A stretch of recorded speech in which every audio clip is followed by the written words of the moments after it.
You may be seated.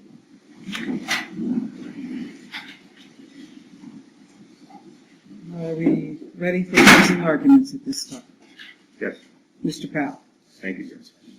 To please the court, counsel, ladies and gentlemen of the jury, these are the closing arguments. This is that part of the case where the lawyers have an opportunity to tell you what the evidence has been in this case and try to persuade you to one conclusion or the other.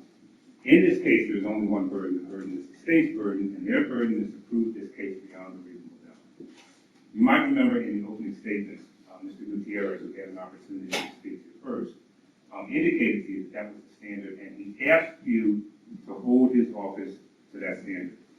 That was honorable of him because, you know, when lawyers come in cases like this, sometimes people just want to win.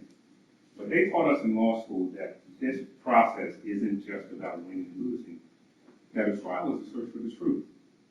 And that what's important is for each party to present whatever it is they present to try to help the jury to get to the truth on the case.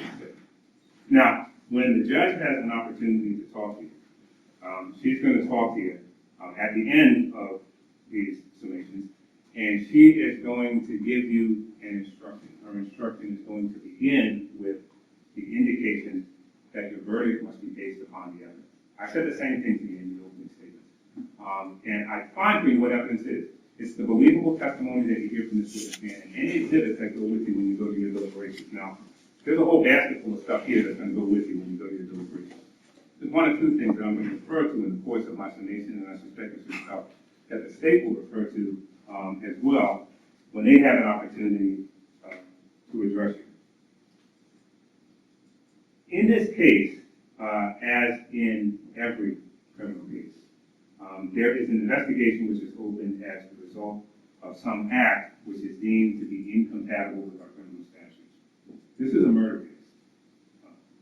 This is a case where another human being lost his life. So there is no more serious undertaking than the evaluation of the evidence offered against an individual in a case like this. It can't be sloppy evidence. It can't be incomplete evidence. It can't be unconvincing evidence. It should be proof beyond a reasonable doubt. Now, that doesn't mean proof beyond all shadow of a doubt, just proof beyond a reasonable doubt. The judge will define for you what that means, but never like to talk to jurors about that because that's the course problem. But in this case, the judge will tell you that the verdict that he comes to has to be based upon the evidence. That means there can't be any bias, any passion, any sympathy for anybody. Now, these are tough cases. And they're tough cases because when somebody dies, the natural human inclination is to want to make sure that if the person who was responsible for that act is brought before a panel like yourselves, that he's held accountable. Sometimes the jurors are under a little bit of pressure because if it's a case like this, if it's an ugly case, because this is an ugly case, there are people who come because they have an interest in the outcome of the case. And sometimes that can have an effect on how jurors conduct their deliberations, although the court tell you that it should not. Mr. Joseph Pirri was the victim in this case, and you can see that on the left-hand side of the courtroom, there are a score of people who are probably all family members and friends of Mr. Pirri. You know why they're here? They're here because they want to see justice done for Mr. Pirri. And there's absolutely nothing wrong with that. On the other side of the courtroom are family and friends of Mr. Everett Moore, Jr., who is the defendant in this case, and the sole defendant in this case. Mr. Everett Moore is charged in an indictment by the state with having caused the purposeful murder of Joseph Pirri. Because you've been here since January 3rd, you now know what the state claims is the evidence that supports that position. I said to you in the opening statements that when we got to this point of the case, I was going to ask you to return a verdict of not guilty because that would be the only verdict supported by the evidence. I stick to that position, and I'm going to tell you in the next few minutes exactly why what I told you back on January the 3rd has been borne out by the testimony and the other evidence in this case. There are two reasons for why you folks should not be here. There are two things that the state always has to prove in every single criminal case. They have to prove causation, and they have to prove identity. They have to prove that the person who is the subject of the indictment is actually the person who committed the offense, In this case, Mr. Everett Moore Jr. is the person whose name appears on the indictment. And they have to prove that that is the person who caused the death if death is the outcome of the victim in this case. They won't be able to do either. They haven't done either thus far in this case. There are two reasons, as I said, why he shouldn't be here. The first is that Joseph Pirri shouldn't be dead. Back on March 7th, 2018, as you know, Mr. Pirri was attacked, had his face slashed by someone, and started to bleed profusely. He went to 802 Neal Avenue to try to get help. That was Mr. Parsons' home. You remember Mr. Parsons? He was the one who did the 911 call. We talked to the dispatcher and said, he's over at 804. I'm going to run outside and see if I can get him to talk to me to tell you what happened. Do you remember what he said to the dispatcher? He said that Mr. Pirri said to him, I was in the middle of the road and a guy got out and slashed my face, cut me with a knife.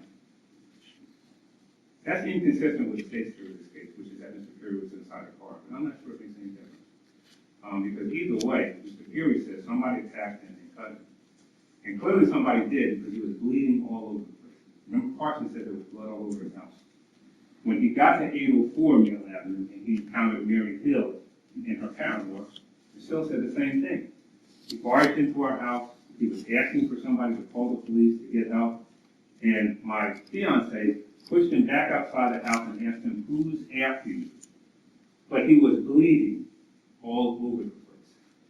What happens because he's bleeding all over the place? They called the police, of course, like Mr. Parsons did, and said, there's a guy here who's bleeding, he's hurt, can you send an ambulance? Does an ambulance show up? It sure does. At 4:20 in the afternoon, the call is made to 911. At 4:30, the ambulance shows up. Who's on the ambulance? Mr. Gloucester and his partner. Gloucester was here to testify to you. These are the first responders. These are the people who got there and found the man bleeding profusely. And they had to make decisions about what's to be done with this individual. He's now their patient. They have a responsibility for him. The police are also there. They have the same responsibility. That is to protect the life of this person if they can. It's great that you're investigating who did this. That's important, but it's subordinate to making sure that you protect the life and the interest of the person who's in front of you. What do they do? Gloucester said that our primary objective was to control the bleeding. So I asked him, what'd you do? Well, nothing. He had a cloth to his face, it was Gloucester's testimony. I didn't even ask him to take it down so that I could see what the cut looked like, because we wanted to keep pressure on it. That makes some sense. If somebody's bleeding, the treatment is to apply pressure. When Gloucester gets there and sees Mr. Pirri bleeding profusely, what does he say they do? He said, we applied a trauma bandage, which is a bandage that's supposed to, in ordinary circumstances, staunch the bleeding if you have a laceration or some other kind of cut, so that you can have an opportunity to assess the cut and determine what else needs to be done. But Mr. Pirri bled right through the trauma bleeding. What's that tell you if he bleeds through the trauma bandage? This guy's losing a lot of blood. What did Dr. Fegan, our friend who performed 3 autopsies a day for 25 years in a row, 7 days a week, he said sudden blood loss can lead to a drop in blood pressure, cardiac arrest, and death. So what happens to poor Mr. Pirri out there at 804 Neal Avenue? It's 4:30 in the afternoon when the ambulance gets there. He's bleeding all over the place. And they know that he needs to be cared for, and they know that the kind of care he needs can't be provided to him in an ambulance on the side of the road. So what do? They take him right to the hospital, right? Because the hospital is 3 miles away, and even in a snowstorm, it was only an 8-minute drive. No, they don't do that.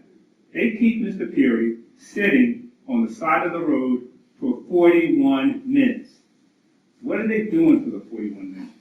Well, Gloucester says, I'm just an EMT. We only get 6 months of training. There's stuff that we don't have anything to do with. We don't know about it. We have to wait for the paramedics. When the paramedics get here, they get 2 years course of medical training. They know how to handle these situations. So who shows up? Mr. Tracer shows up. Mr. Brandon Tracer, who was one of the paramedics who got there that day. What Mr. Tracer say was the primary objective? He says the same thing that Mr. Gloucester says. He says the primary objective was to control the bleeding. So I asked him, what did you do to control the bleeding? He says, well, we applied pressure. That makes sense. But once again, he saw that Mr. Pirri bled right through the trauma bandage. He said, we gave him a clotting drug to help staunch the bleeding by assisting in the clotting process. Apparently it didn't work because he kept bleeding. He said the next thing we did was we intubated him because we thought he was having a problem with getting air through the air passages. And intubated. I asked Mr. Klaus, the EMT, couldn't you do this stuff while you were driving to the hospital? He said, yeah, we could, but that wasn't my decision. That was the decision of the paramedics. So I asked Mr. Tracer about that too, and I'm going to get to that in a second. But Tracy says that what happened was we attempted to intubate him, but we couldn't get it done. Not the first time, not the second time. It took us 3 tries to get Mr. Pirri intubated.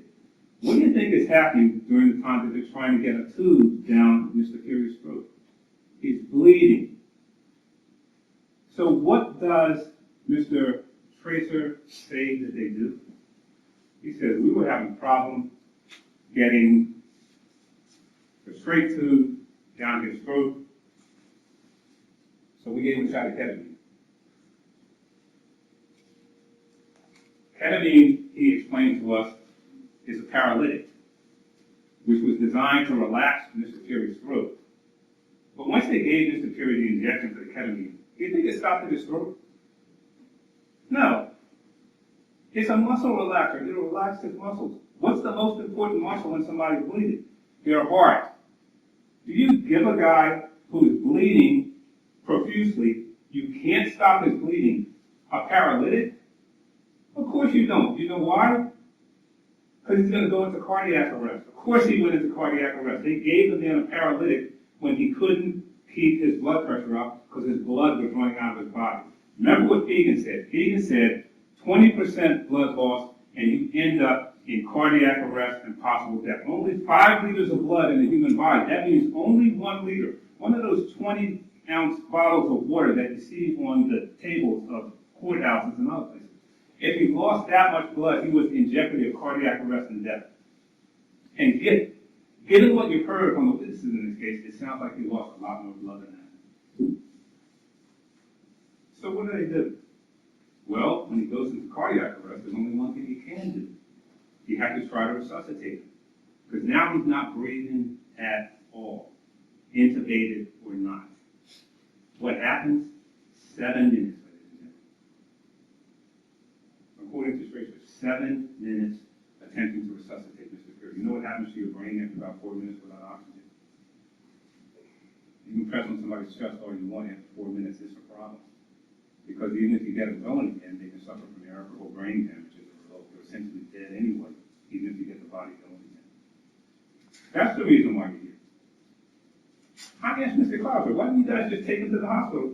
I thought that what he would say is, look, it's our policy. There's some protocol, there's some requirement that we stabilize him before we move him. But he didn't say that.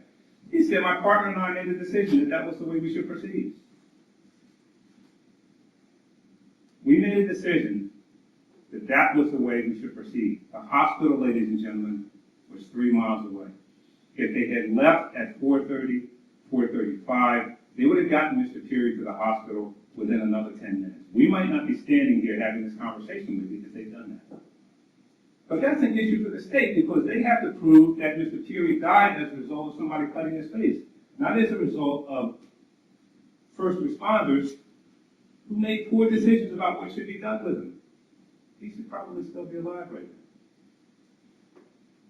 now. Mr. Gaskill gets to go last after I talk to you. He's going to tell you all of the reasons for why the first responders shouldn't have any responsibility for what happened here. When you're talking about causation, if a person does something, that could result in death, something that causes serious bodily injury. But somebody else does something, somebody else takes a volitional act after that happens, that breaks the chain of causation. The volitional act here was Mr. Tracer's decision not to move Mr. Pirri. To keep him sitting on the side of the road. Ladies and gentlemen, that's nearly an hour. What could you possibly accomplish by keeping a bleeding man on the side of the road for an hour?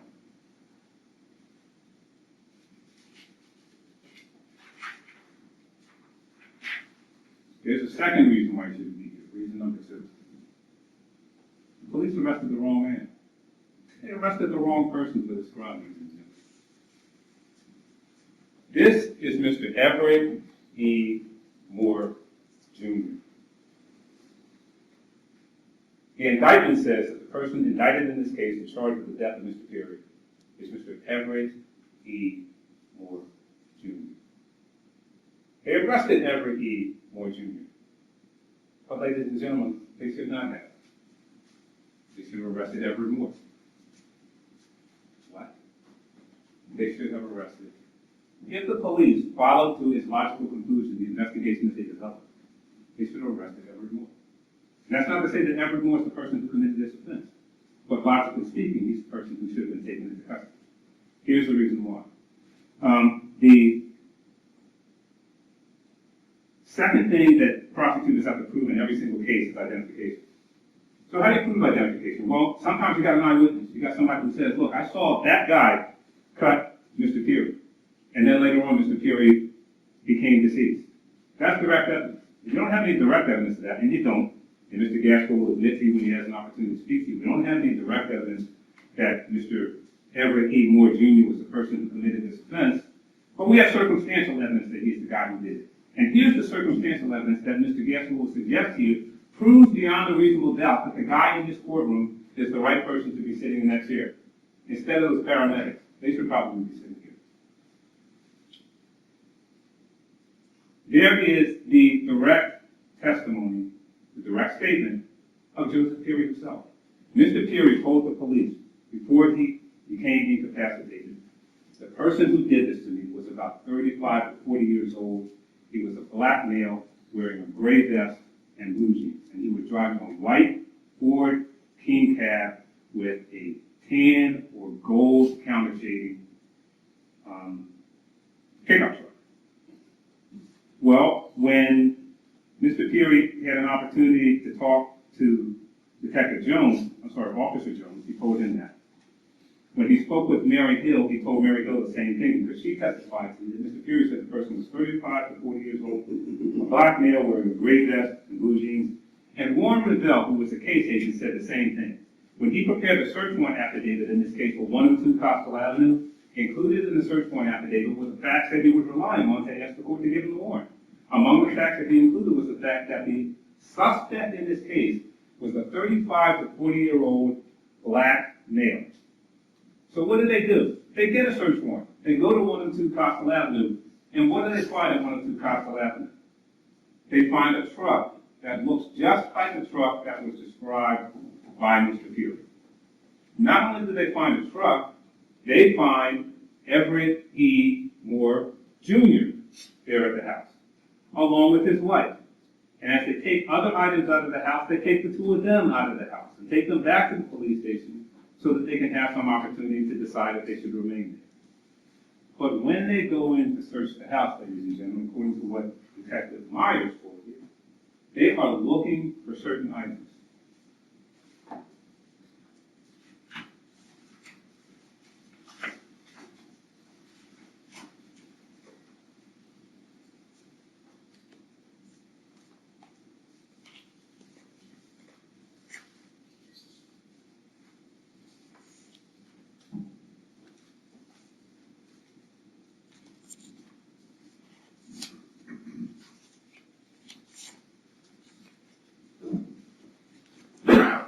Myers tells you that they had a briefing before they actually got to conduct the search.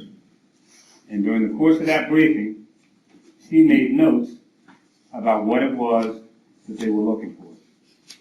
In the notes that she prepared, she said that they were looking for, among other things, a gray vest and other clothing. You know what they were looking for? They were looking for a gray vest and blue jeans. As you might suspect, because Mr. Pirri had said that the person was wearing a gray vest and blue jeans. These were her notes. That'll go with it when you get to your deliberations for you to look at it. So before she came into the house, before anybody else in the Gloucester County Prosecutor's Office came there, they knew what they were looking for. They were looking for things that would confirm what Mr. Pirri had said to them. So they go there to the house. And when they go there and they execute the search warrant at the house, there's a document that's prepared called a return of search warrant, which is marked D1A in this case. We'll get to take it. It lists every single thing that they took from the house that was of evidential value. They were looking for certain things. They were looking for something that could be consistent with causing a cutting type injury. They were looking for a gray vest, and they were looking for blue jeans. There's no gray vest on this list.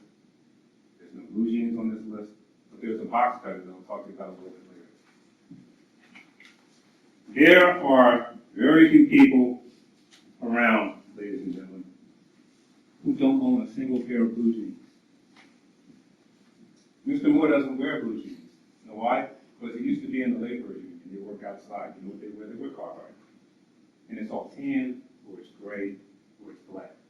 Not a single pair of blue jeans in his house when the police came there 2 days after Mr. Pirri died, after Mr. Pirri was cut, because he didn't die immediately, and searched Mr. Moore's house.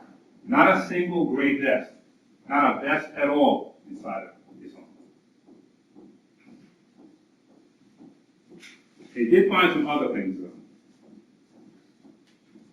When they came to Mr. Moore's house, they found this. It's marked S18. That'll go with you as well when you go to your deliberation. That's Mr. Moore's driver's license. On his driver's license is his date of birth. Can't make it out very well on this thing.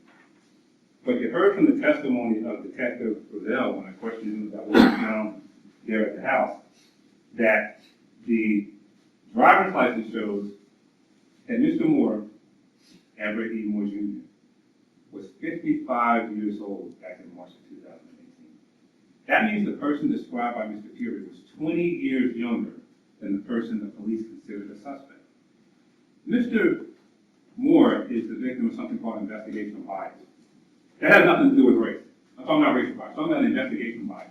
Investigational bias is when the police decide that a person is a suspect and they ignore all of the other evidence that's available to them to the exclusion of that person because they're trying to fit the evidence to the person as opposed to trying to fit the person to the evidence. That's what happened to Everett Moore Jr. in this case. You know why? Because the truck in question was registered to a woman, Donna Moore, his wife. So when our friend, Officer Halls, did his computerized lookup that he told you about, where there were 100 trucks that fit the description, but he narrowed it down to the single truck owned by Donna Moore, that made no sense. Because Mr. Pirri said it was a man who cut it.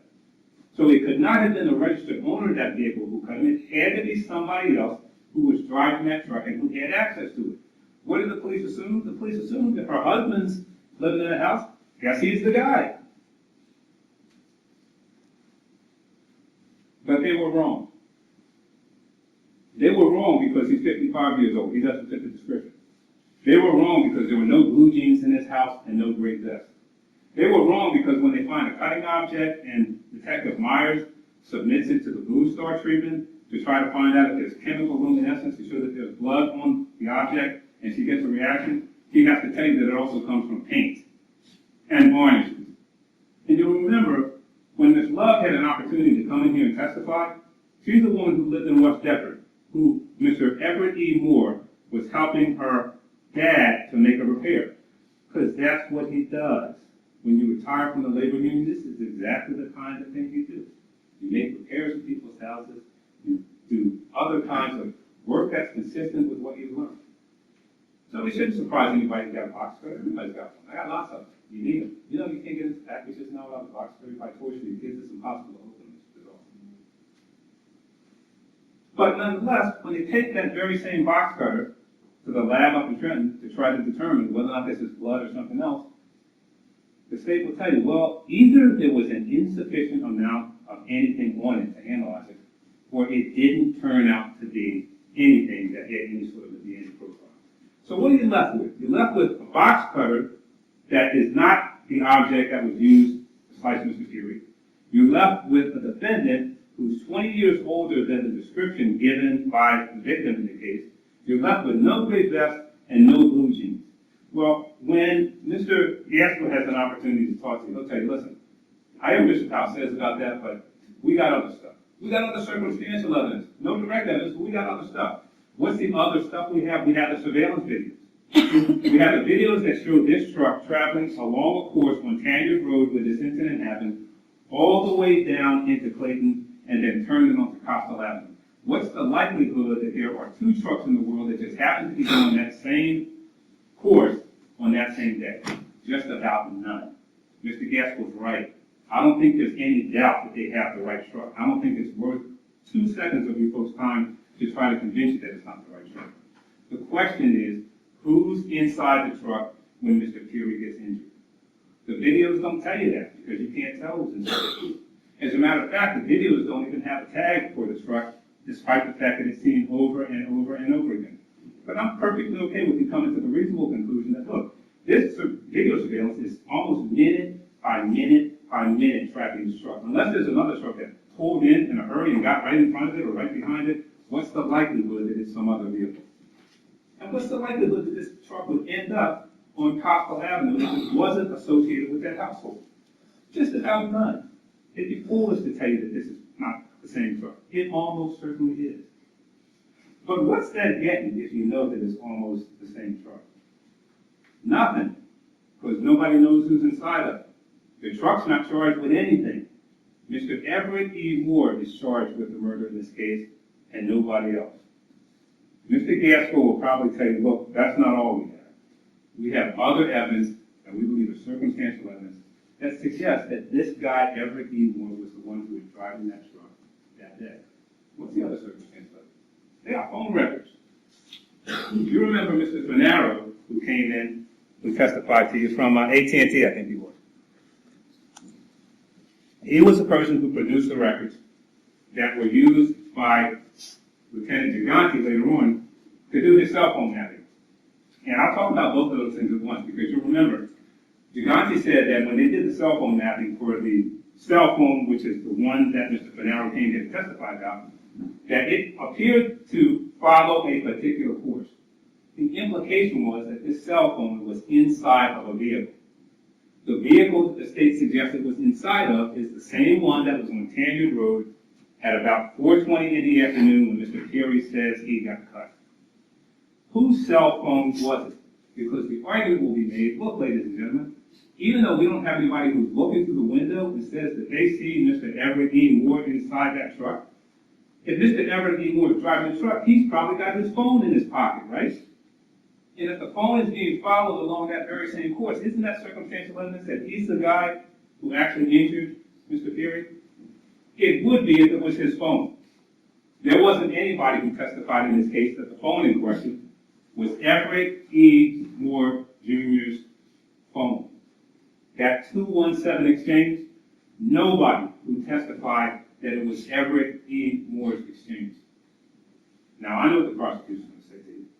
I have a pretty good idea what he's going to say to you. He's going to say, what's Mr. Powell talking about? We actually have the phone record that shows who the subscriber was for that phone. Mr. Gutierrez was very careful when he asked the questions of Mr. Finaro about the phone information. He asked Mr. Finaro who was the subscriber on that phone. And Mr. Finaro answered truthfully based upon the records that he had before him, that the subscriber was Everett Moore. This is the document that he was referring to, the wireless subscriber information. And at the top, it identifies the following: the financially liable person. That person is Everett Moore, 102 Gaskill Avenue.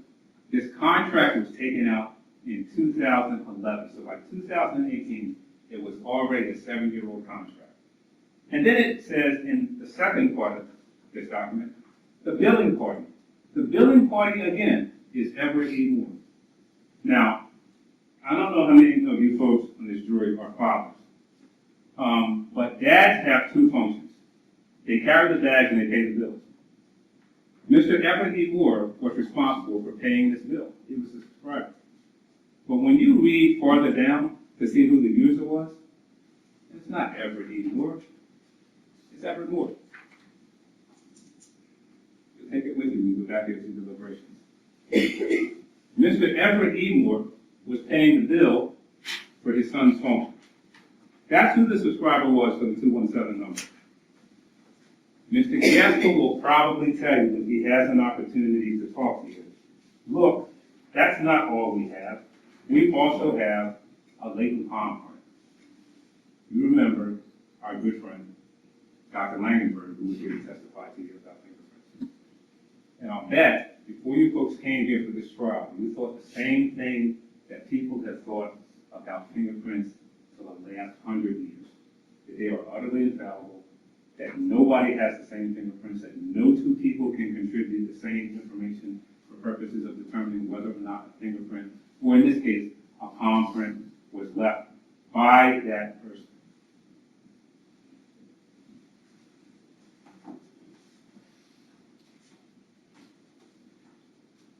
This is S7 and S7A. These are palm prints. These are the palm prints. Look at this. Try as you might, you will not be able to find anything that looks even remotely like a fingerprint. Now, Langenberg says, I'm an expert. I've been doing this for 23 years. I can see stuff that other people can't see. I can match stuff that other people can't match. There's all kinds of stuff that I can tell about those latent prints that ordinary human beings wouldn't be able to tell. Ordinary human beings like yourself. Because there's no requirement that you go back there and try and match S7 to the known print from Mr. Everett Moore that was taken. But you don't have to. You don't have to, because Dr. Langenberg, when he was here, said himself that there is absolutely no way to tell you that Mr. Everett Moore is the person who contributed that print. Here's what I find utterly astounding about the fingerprint evidence. If you've got a fingerprint on the window of someone's car, what's the first thing you want to do? You want to make sure it's not the fingerprint of the guy who owns the car, right? So, of course, what you would do is you take a palm print for the guy from the car, the palm print we're talking about, and you send that to Dr. Langenberg and say, hey, Dr. Langenberg, not only should you compare the palm print from Everett Moore that we sent you, compare the palm print from Mr. Pirri, and let's make sure this is not simply Mr. Pirri's palm print on the outside of the window of his own car. But they didn't do that, ladies and gentlemen. And Langenberg told you himself he couldn't exclude Joseph Pirri as the person who contributed the palm print. Of course he couldn't. You know why? Because things have changed when it comes to fingerprints.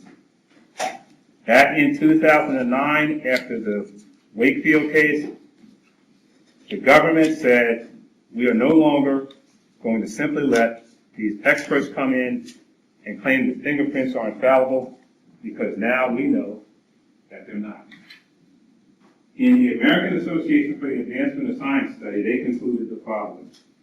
And this is the same thing that the judge told me in her limiting instruction when Ms. Ashley Tate was here. Latent fingerprint examiners traditionally claim to be able to identify the source of the latent print with 100% accuracy. These claims are clearly overstated and are now widely recognized as indefensible. While latent print examiners may well be able to exclude the preponderance of the human population as possible sources of the latent print, there is no scientific basis for estimating the number of people who could not be excluded, and consequently no scientific basis for determining when the pool of possible sources is limited to a single person. That's why when Dr. Langenberg was here, and when Mr. Gutierrez asked him the final question during the course of his direct examination, that's why he didn't tell you, no, this is Everett Moore's palm print. Because he knew he couldn't. He knew that the science didn't allow him to do it. It's worse than that, ladies and gentlemen. Not only did the science not allow him to do it, but you remember during the course of the time that Mr. Gutierrez was qualifying Dr. Langenberg, among the things that he had Dr. Langenberg let you folks know was that he had written and contributed to the writing of many peer-reviewed articles. Experts like to talk about peer-reviewed articles because it means that other people are listening to what they have to say. If an article is peer-reviewed and is published, it means that other people have taken a look at that article, they've taken a look at the research that you've done, and they've concluded that this is sufficiently worthwhile that we should publish it and let other people know about it. Here's what Dr. Langenberg had to say about latent fingerprints in a peer-reviewed article that he published. Forensic analysts have often failed to recognize the limits of what conclusions are actually warranted by a given research result. Research is sometimes used to support conclusions that the data in question simply do not establish. For example, in fingerprint analysis, evidence that supports the variation in human friction ridge detail is frequently offered to support the examiner's ability to match unknown prints to a source. That's not all he said. He also said the following.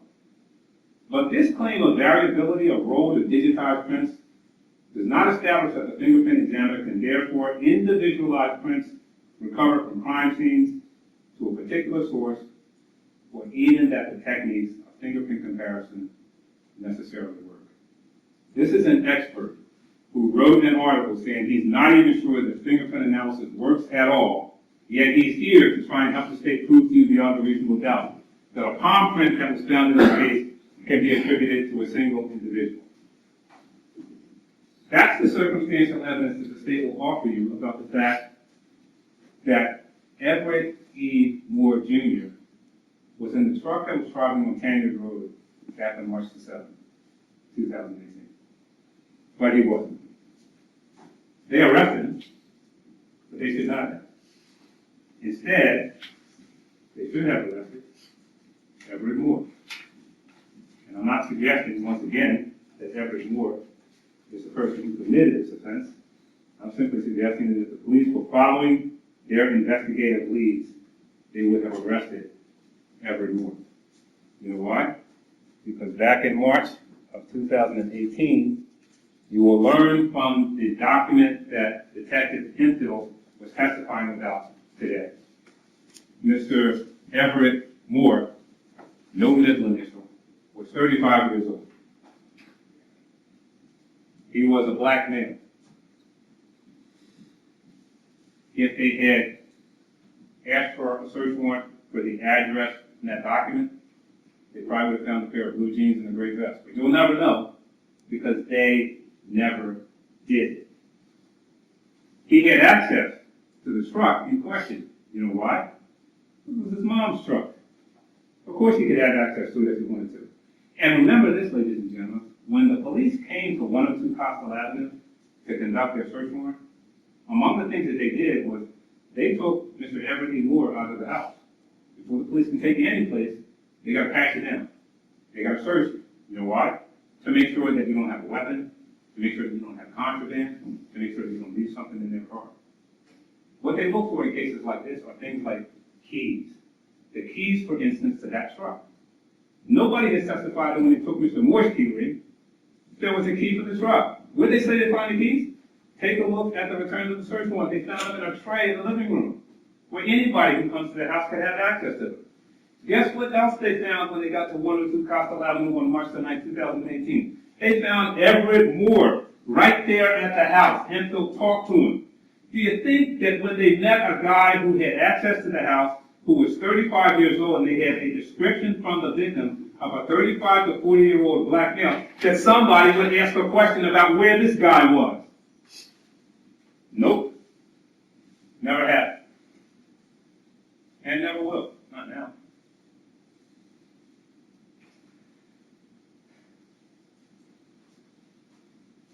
The phone records, that phone, the 217 exchange phone, Everett Moore's phone, not Everett E. Moore, Jr.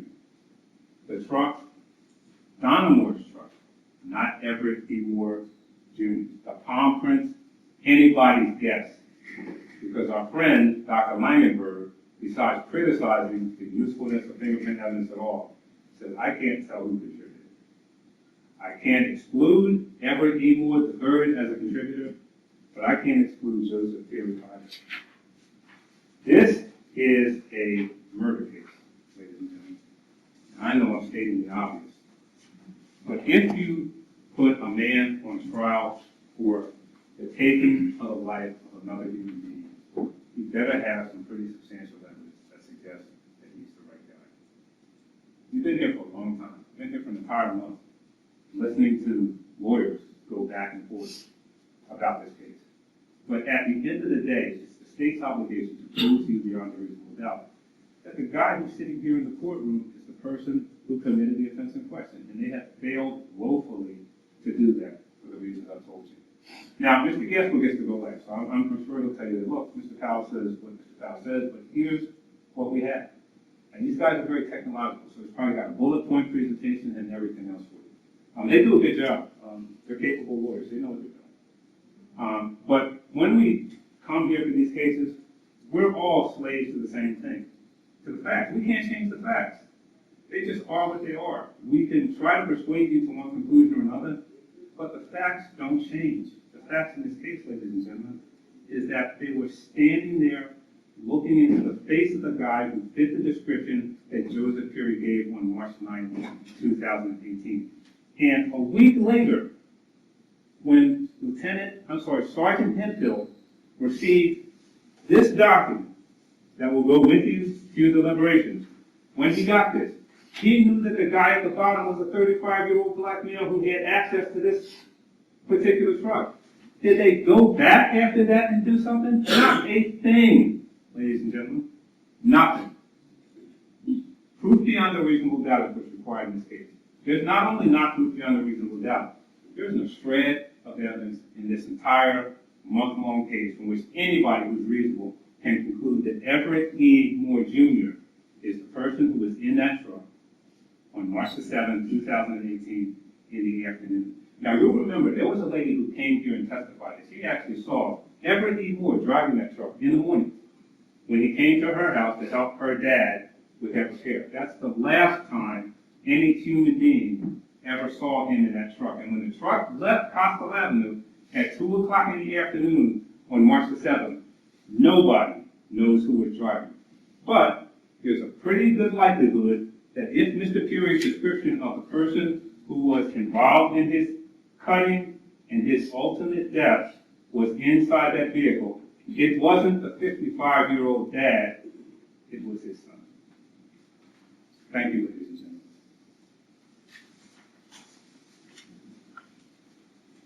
State ready? Just a brief sidebar. Absolutely.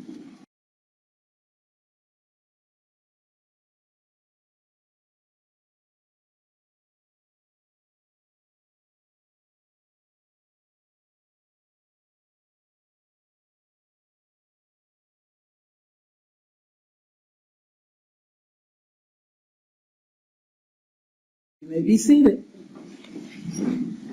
State, Mr. Gaskill. Yes, sir. Yes, sir. Okay, please, the court, opposing counsel. Ladies and gentlemen of the jury.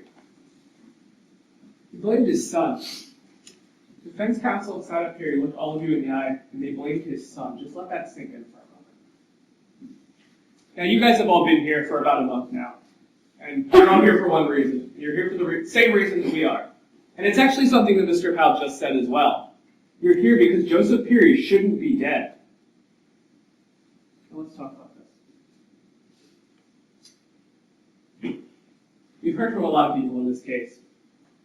We've heard from various people that came in contact with Mr. Pirri that day. You've heard from various police officers. You've heard from first responders. There's one person you haven't directly heard from. There's one person that hasn't been able to walk into this courtroom and tell you what happened. And that person is Joseph Pirri. And the reason that Joseph Pirri has not been able to walk into this courtroom and tell you what happened is because of this defendant's actions. This defendant taking a knife and slashing Joseph Pirri's face from nose to cheek on March 7, 2018. Ladies and gentlemen, I want to direct your attention as I talk to some things on the screen, and I'll try to point them out when they occur. That's this defendant, Everett Moore. Now, I understand it's been 5 years since this case, and he may look a little different today, but that's what he looked like back in March of 2018. This picture came directly from the exhibit that Mr. Powell admitted in the evidence earlier today. Now, let's talk about some things that may or may not make sense in this case. There was no testimony that there was any kind of conversation between Joseph Pirri and the defendant in this case about how old he was. When he gave the description of how old the assailant was, he went by looks. I don't know how many of you, I know I'm terrible at this personally, being able to walk into a room and tell you how old anyone is. Not the easiest thing to do, especially under a stressful situation. So throughout the rest of my arguments, I want you to keep a focus on that picture. And as I said, it will go back into evidence with you. You've heard a lot of evidence throughout the trial. Some of it that you heard immediately became apparent.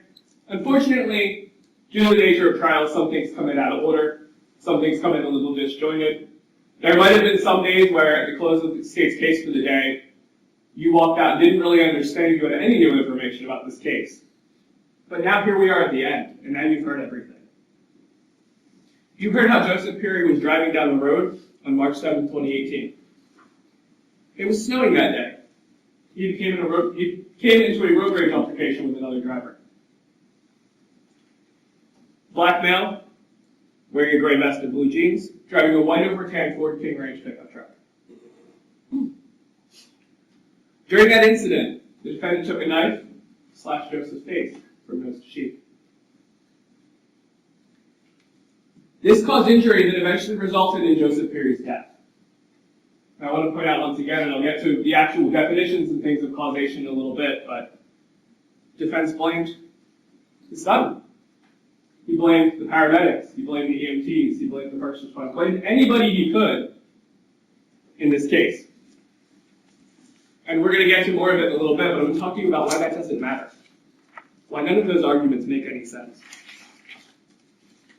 After the altercation, Joseph exited the car. He was bleeding. You heard Harry went to the house and was carrying help. And he went to the house of Anthony Parsons, he went to the house of Karen Hill looking for help, begging people not to let him die. You heard that from the witnesses' own mouths. He went there because that was the closest location he could get to, the closest sanctuary he could find for somebody to help him with his injuries. Now, after that, you heard a lot about the investigation that happened in this case. And as I said, some of the pieces may not have made sense at the time, and this is my opportunity to put it all together for you. You heard from multiple witnesses about the extent of the injuries, and how Joseph eventually succumbed to those injuries. You heard from a medical examiner, a paramedic, and EMT. They all painted what I would say pretty graphic pictures of what had occurred here. Pretty graphic pictures of the injuries. You heard from the paramedic that the wound to Joseph's face went all the way through his cheek. All the way through to the point where you could see inside of his mouth. A deep slash to the face inflicted with a knife.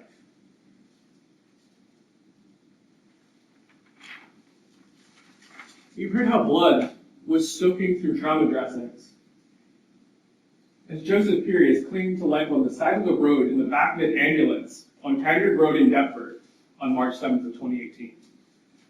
You heard how the EMTs had to do CPR because he went into cardiac arrest on the side of the road in Deptford in a snowstorm. You heard how they had to change gears and change their plan to take him to a closer hospital. All because of this defendant's actions, Joseph Pirri succumbed to these injuries. Now, I'm going to get into a little bit of the legalese here. You're going to be instructed in something called third-party guilt. And that's an allegation that someone else could have committed this crime. But all the evidence you've heard points to one man. Despite defense counsel's contentions, it all points to one man, and that man is right there. That man is right there.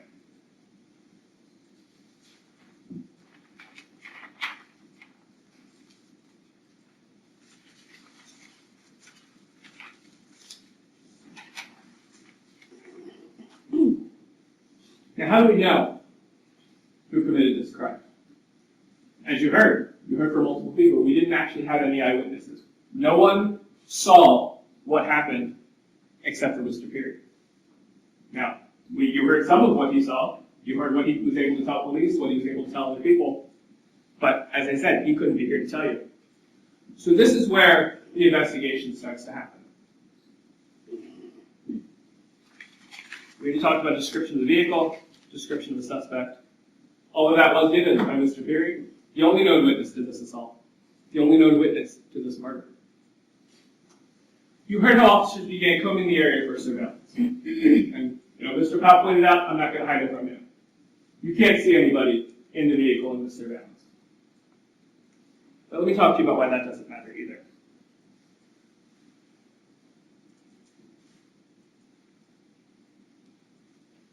Here's a video still, Gaskill Avenue, 224.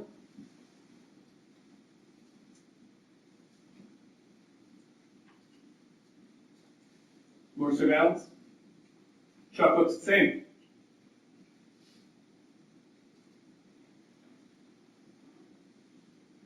Gateway Regional High School, about half a mile or so from the intersection between Kangaroo Road and Mail Avenue. Now it's hard to see in this picture. You will have this, these are stills that will actually go back in the jury room with you, but I want to point out right up here. Top corner, top right corner of this picture, you can see two vehicles. One is a red sedan, one is a white over tan Ford King Ranch.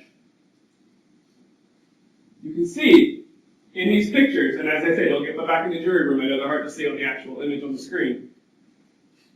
But you can see where that white Ford passes the red sedan. And in that same video clip, you then see Joseph Pirri running across the lawn at 802 Mail Avenue. The incident itself may not have been caught on video, but the events leading right up to and right after were caught on this video. You then see a truck traveling south, leaving the scene immediately afterwards. The white over tan truck. More video from Gaskill Middle School.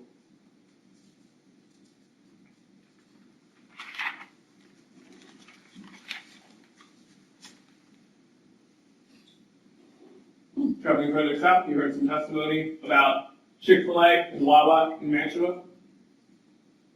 I submit to you, ladies and gentlemen of the jury, same vehicle, traveling south from the crime scene. 453. You see that truck back on Gaskill Avenue.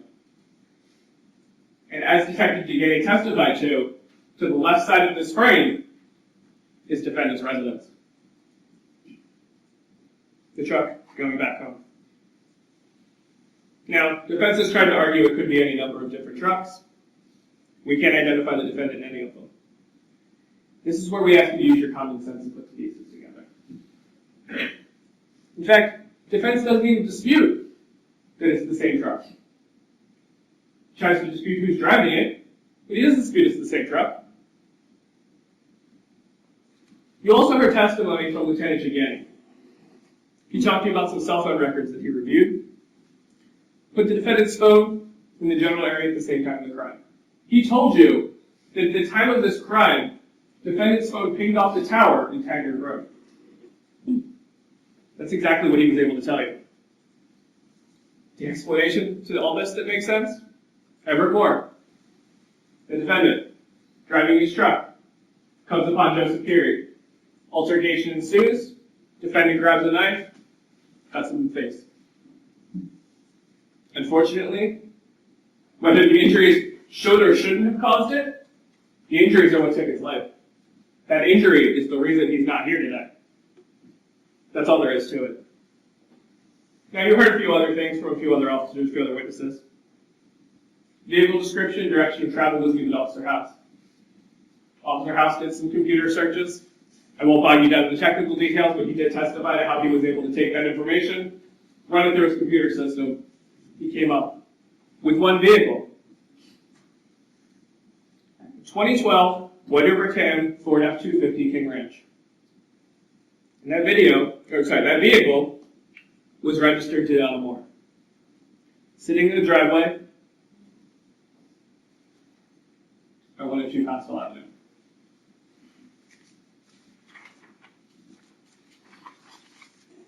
Now you heard from another witness, Michelle Love, family friend of the defendant. Morning of March 7, 2018, this defendant driving this truck. You saw some more video. 506. Struck leaves the residence again. Goes to Dunkin' Donuts in Gloucester.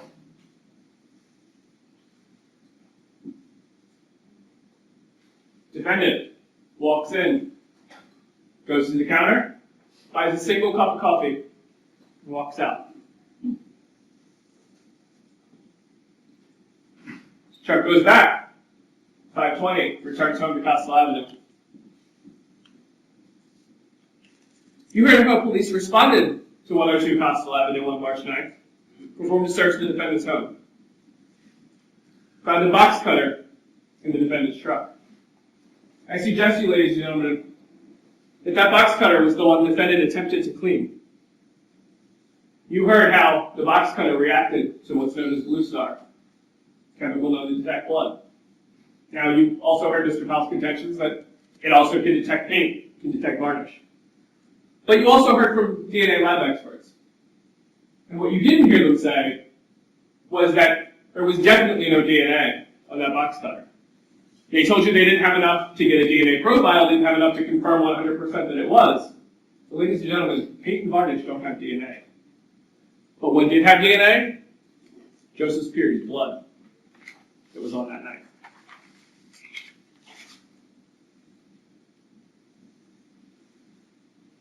Now you also heard from defense counsel's own words during his cross-examination of Detective Barquero, the defendant's truck was virtually spotless when they performed the search warrant. What does that suggest? I know it hasn't snowed here yet in New Jersey this year, but ladies and gentlemen of the jury, when there's a snowstorm, I don't know anybody's car immediately afterwards who's going to be spotless. What does that suggest? He cleaned it. He cleaned the truck to cover his tracks. He cleaned up after himself, knowing that this investigation might eventually lead back to him. That's why the truck was clean. Now, defense also contended that they didn't find the gray vest and blue jeans in his house. But what they also didn't find that particular day of the search warrant was the cell phone. The iPhone 6. The one subscribed to by the defendant, the Detective Giganti testified, was pinging off the tower of Tanyard Road on March 7, 2018 at 4:20 p.m. Same time as this crime.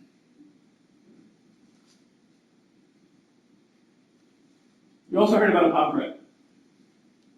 There was a lot of back and forth with this witness. You heard from a palm print expert.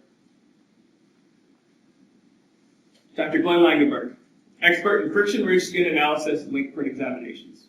He testified to exactly how he did his analysis, things he was looking for, how he engaged in a multi-step process, some of which involved actually tape, some of which did not. He testified that before he even looked at a known print of anyone, he looked at these two lists, used them to corroborate each other to fill in some gaps of things that you can't see, simply due to the nature of the fact that this was a palm print lift done on the side of the road in a snowstorm. He talked about how, before he ever took a look at a known print of this defendant, he simply looked for certain features that he could identify as distinguishing features, things he could use for comparison.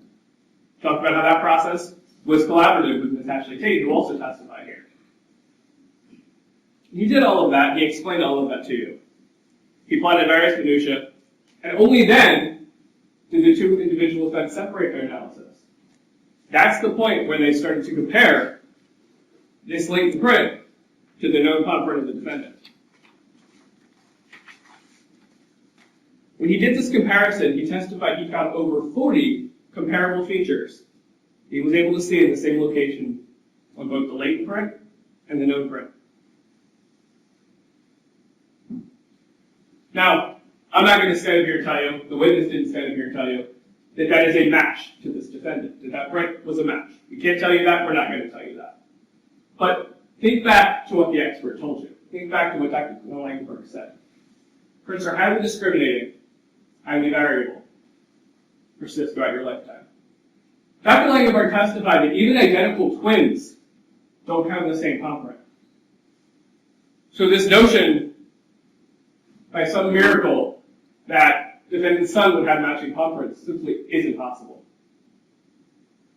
They may share some similar level 1 characteristics, as the doctor testified to. But level 2 characteristics don't match between individuals.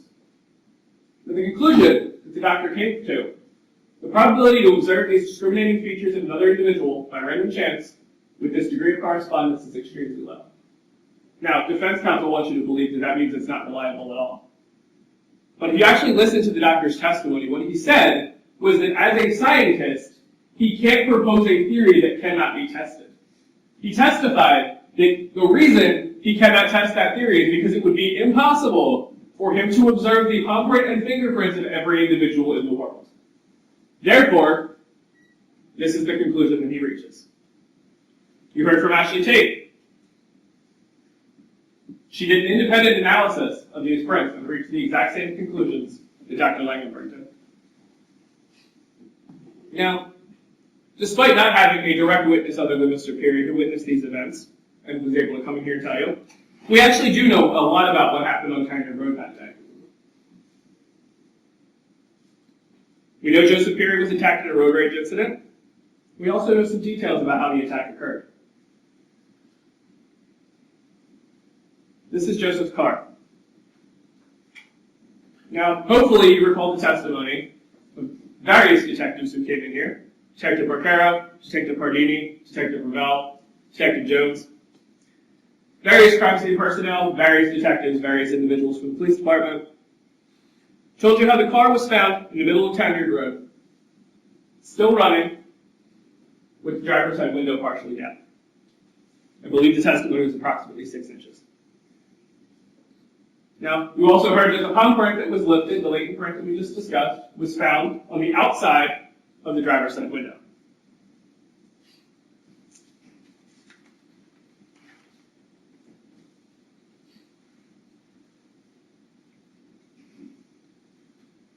This tells us a few things. It tells us that the attack happened at this intersection.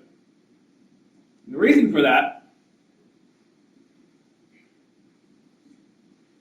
look at where the blood is. It's on the passenger side of the car that is still running in the middle of the road in a snowstorm. The reason for that is because Joseph Pirri exited out of the passenger side of this car to get help. Why did he do that? Because on the driver's side, where his window was down, he was avoiding the active threat. Hand on the window, leaving the palm print, knife in hand, slash. Gets his face slashed open, bails out the passenger side of the car, because he's avoiding the threat on the driver's side. Exactly where the palm print was links us to this defendant.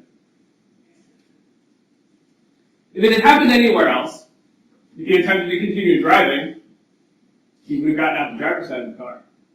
He would have probably turned the car off. Now, he's not here to tell us that, but talk about what makes sense. Now, Mr. Powell spent a lot of time talking about causation. Put a lot out there about how the EMTs had reacted differently if the paramedics hadn't kept him on scene so long. Maybe he'd still be here. Truth of the matter is, ladies and gentlemen, maybe he would. Maybe he'd still be here, sitting out here with his family. But he's not. But for the defendant's actions, the defendant's conduct, as Mr. Powell himself said, Joseph Pirri would still be alive.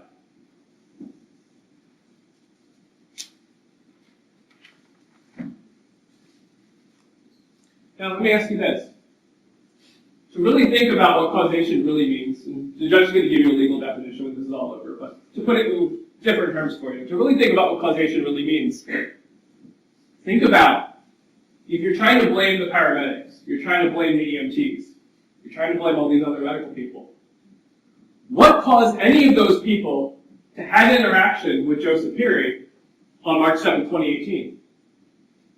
Nobody's up here alleging that the paramedics are the ones who put him in this position.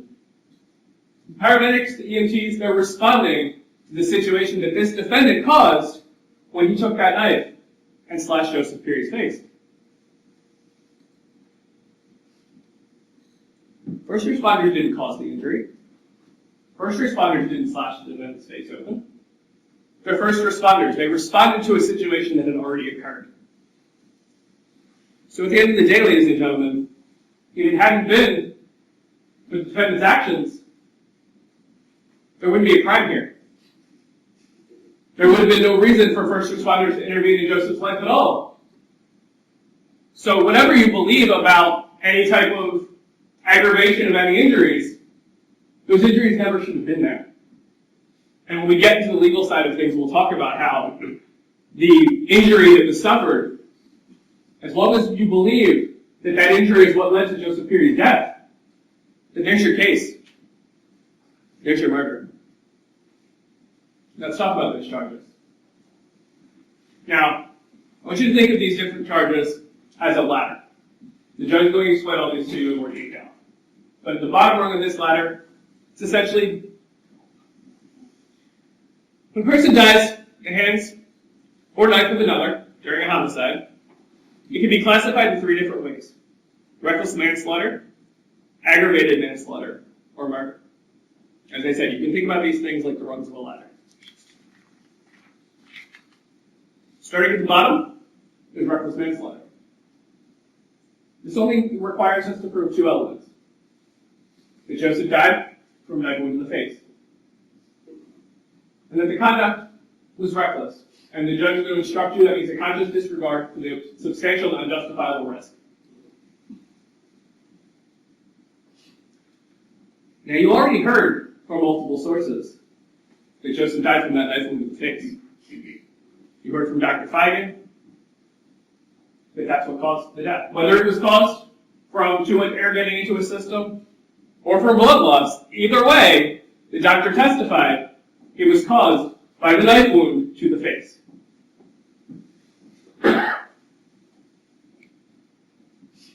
Now, causation also requires that the death must have been the type of harm that is the probable result of the defendant's conduct. Ladies and gentlemen, this one's pretty much common sense. You slash someone in the face, they start bleeding. Very good chance they're not going to survive that.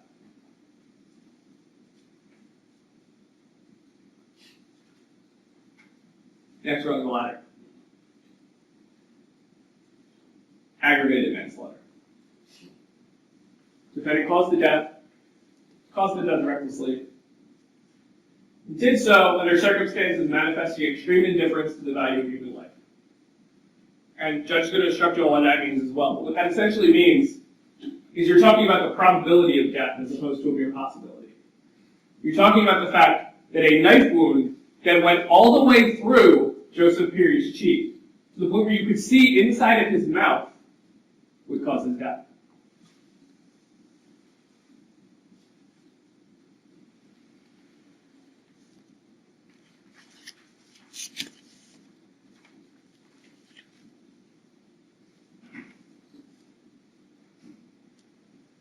Now, ladies and gentlemen, this is why I started to ask you to use your common sense here.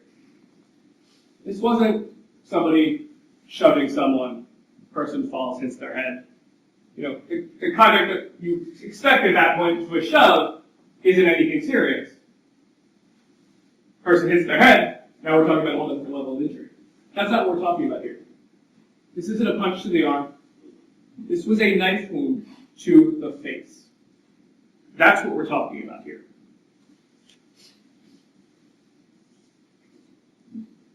That injury should leave no one surprised that death was the ultimate result. Now, one more further climb in that ladder. Murder. Changes things up slightly.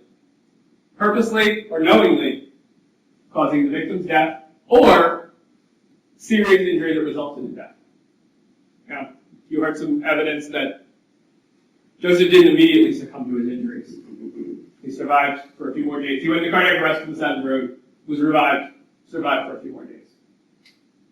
Most important thing, once again, we go back to serious bodily injury that resulted in death. Heard from multiple medical witnesses. Slash to the face caused the death. Now, the judge is also going to tell you about some inferences that you can draw from this information. There's a common sense inference that the use of an attack with a knife had the purpose to seriously injure or kill. When you're talking about conduct involving a deadly weapon, such as a knife, you draw an inference and the state would ask you to do so, that the only purpose of attacking someone with a knife in their face is an attempt to seriously injure or kill them. Ladies and gentlemen, even if you believe that the only purpose and intent here was to seriously injure him, that serious injury resulted in death. Murder.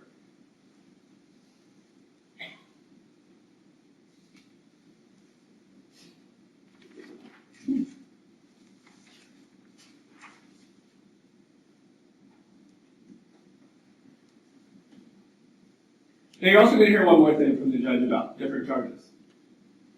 Passion provocation. This is a special thing in our law. State submits to you that this is not what occurred in this case. There's 4 factors for passion provocation manslaughter. If you don't find that one of those factors apply, then you don't have passion provocation.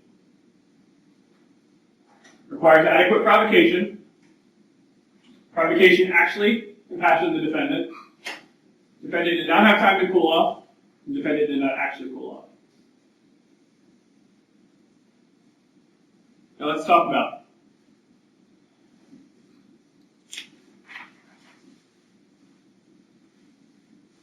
There's one thing, defense counsel didn't highlight it in their closing, but there's one thing you did hear in this case. You heard, I believe it was during the testimony of Anthony Parsons, and I believe it was also given through the testimony of Bob Jones, that during this road rage incident, the victim may have flipped off the defendant, flipped him the bird, if you will. Now, we all know what that means. We all know what it stands for. But one of the things in the judge's instruction is going to be that mere words are not enough. That's all that is. It's a symbol, but it has meaning. It has word meaning. The judge is going to instruct you that that's not enough. Ladies and gentlemen, I'm sure every one of you has driven a vehicle or been on a road in New Jersey. It's a common occurrence. Almost every day you see it happen on our roadways in New Jersey. It's not enough to inflame someone to commit murder. And that's exactly what occurred here. Murder. Question to ask yourself, was the resultant action of attacking someone with a knife and killing them a reasonable response? As soon as you don't believe that, passion provocation is not the answer here. Now there's a second set of charges in this case. Possession of a weapon, purpose to use it unlawfully against the person of another. Now, in this case, the knife is a weapon. And, Mr. Powell told you, a lot of people have box cutters, a lot of people have knives around. What we have to look at here is you look at the possession element at the moment that that item was used. If you take a knife and you're opening a box, most people wouldn't consider it a weapon. You take a knife and you're chopping onions in your kitchen making dinner. It's not a weapon. But the moment you deliberately take that knife and use it against somebody else, it's now a deadly weapon. The elements here: knife is a weapon. The defendant possessed that weapon, had the purpose to use it unlawfully, possessed it with intent to use it against the victim. Now, possession is a little bit tricky, but what you have to realize, and this is in the judge's instruction as well, is that you're talking about the possession at the moment of use, not the possession for all time. You've heard that defendant is a laborer. He may have had a lot of other reasons to have a knife. But at the moment that he chose to use that knife for this purpose, he possessed it with the purpose to use it to injure or kill another person. There's also a charge for unlawful possession of a weapon. Same analysis, possession applies there.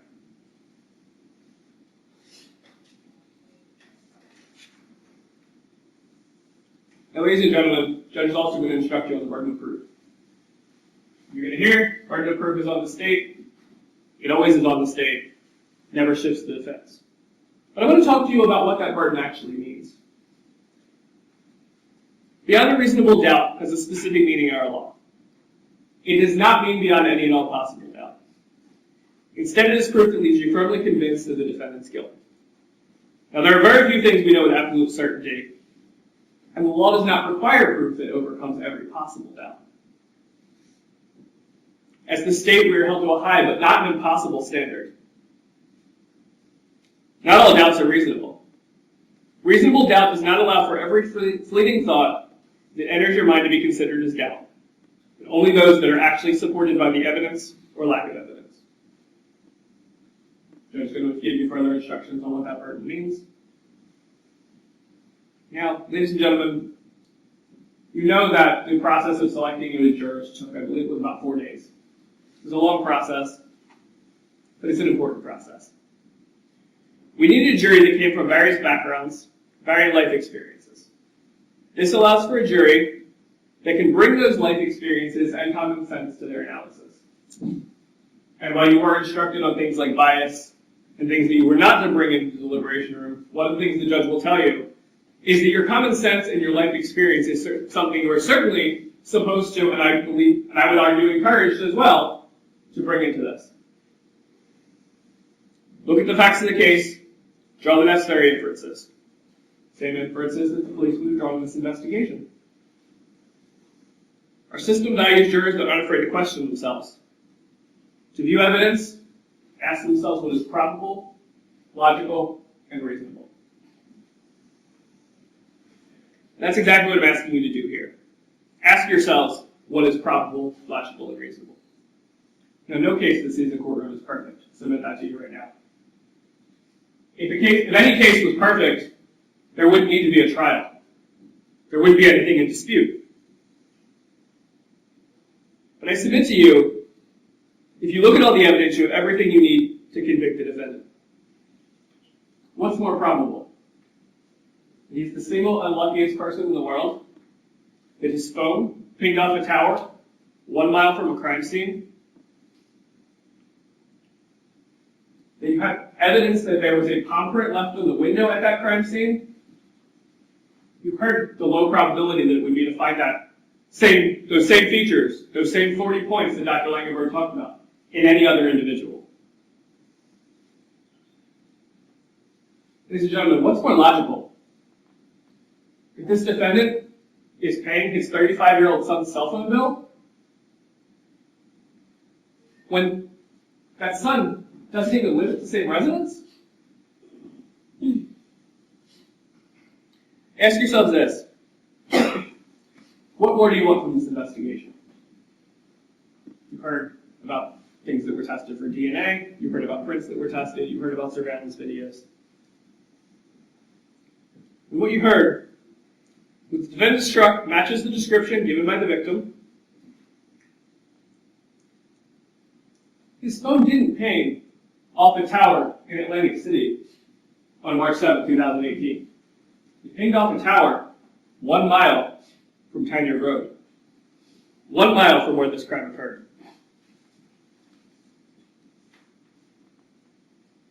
What's more logical, ladies and gentlemen? This person didn't do it. How did that palm print get on the window of the car?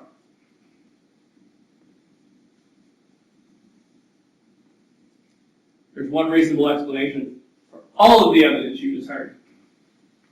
That defendant, Everett Moore, committed murder. Thank you. Ladies and gentlemen, we're going to take a 1-hour break. We're going to break until 1:30 for lunch. Do not discuss the matter. Do not read any media accounts. Do not begin to deliberate. We will come back at 1:30, and at 1:30 I will begin to give you my final charge. After I've done my charge, the matter will be turned over to the jury to deliberate. But do not discuss the matter.